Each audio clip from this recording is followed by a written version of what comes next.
Good morning, learners. Today we'll be seeing the determination of hesperidine by spectrophotometric method, which is prepared by Dr. Padma Yambara, Department of Pharmacognosy, Oxford College of Pharmacy, Bangalore. Learning outcomes. At the end of the session, the learner will be able to explain the principle involved in the determination of hesperidine by spectrophotometric method, analyze the unknown concentration of hesperidine in a given sample. Coming to the aim of experiment. Aim of the experiment is to determine the hesperidine concentration in a given sample by spectrophotometric method. Chemicals and glassware required are standard hesperidine 0.2 N normal sodium hydroxide solution, standard volumetric flask 10 ml, pipette 1 ml and beaker. Equipment needed are spectrophotometer and cuvette to measure the absorbance. Coming to the principle, hesperidine is obtained from dried and fresh peels of Citrus aurantium, that is bitter orange, Citrus sinensis, which is sweet orange, and Citrus lemon, which is obtained from the belonging to the family Rutaceae. So this is a flavone derivative which on hydrolysis will give hesperidine, ramenose and glucose. And hesperidine is soluble in 0.2 normal sodium hydroxide solution and has got a lambda max at 285 nanometer, which can be determined. So lambda max is characteristic of hesperidine, which is 288 nanometers. So we can know the unknown concentration by measuring the absorbance at 285 nanometers. Coming to the procedure, we have to prepare the standard hesperidine solution.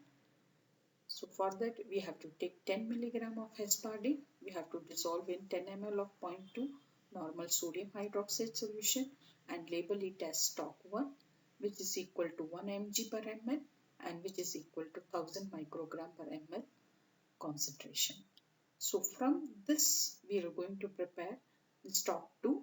So we'll be taking 1 ml of the stock 1 and make up to 10 ml with 0.2 normal sodium hydroxide and label it as stock 2, which will be equivalent to 100 microgram per ml concentration. Since we have taken 1 mg per ml, which contains 1000 microgram per ml, from that 1000 microgram per ml is present in 10 ml. So the concentration for the stock 2 becomes 100 microgram per ml. We are doing further dilution by taking 0.1 ml, 0.2 ml, 0.3 ml, 0.4 ml, 0.5 ml and 0.6 ml of stock and making it up to 10 ml with 0.2 normal sodium hydroxide solution individually to get a concentration of 1, 2, 3, 4, 5 and 6 microgram per ml. 0.1 microgram, 100 microgram per ml we are taking. So in 0.1 ml it will have 10 microgram per ml, which is dissolved in 10 ml. So the concentration becomes 1 microgram per ml. And we can see as the concentration increases, the color of the solution of the standard will also increase. And now the standard is ready. The unknown sample which is given will be also made up to 0.2 N normal sodium hydroxide, and the sample and standard both are ready to be measured for measure the absorbance at 285 nanometers. The reading part.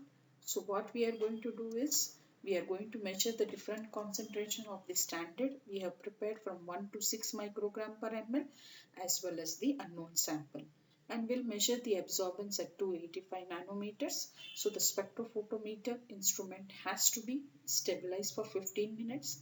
The wavelength has to be set at 285 nanometers and blank has to be determined with 0.2 N normal sodium hydroxide solution. And then we will be plotting the will be measuring the concentration of the different standards and the unknown sample at 285 nanometers and will be recording in a form of a tabular column by writing concentration in microgram per ml and absorbance at 285 nanometers. We'll be measuring the absorbance from lower concentration to higher concentration, and when we are taking absorbance of unknown concentration, we will be washing and then put the unknown sample and take the reading, and which will be recorded in form of a tabular column.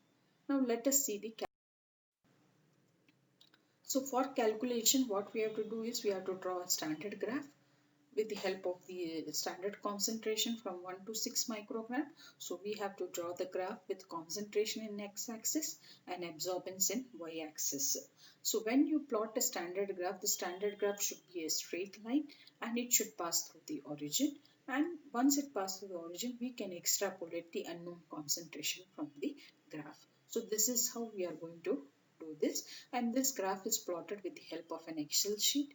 It can be drawn on an ordinary sheet of graph sheet paper, and we have to first plot the concentrations in the x-axis. So whatever absorbance has come, we will plot, and we should see that it is a straight line, and then the unknown concentration will be extrapolated and we can calculate the unknown concentration from the graph.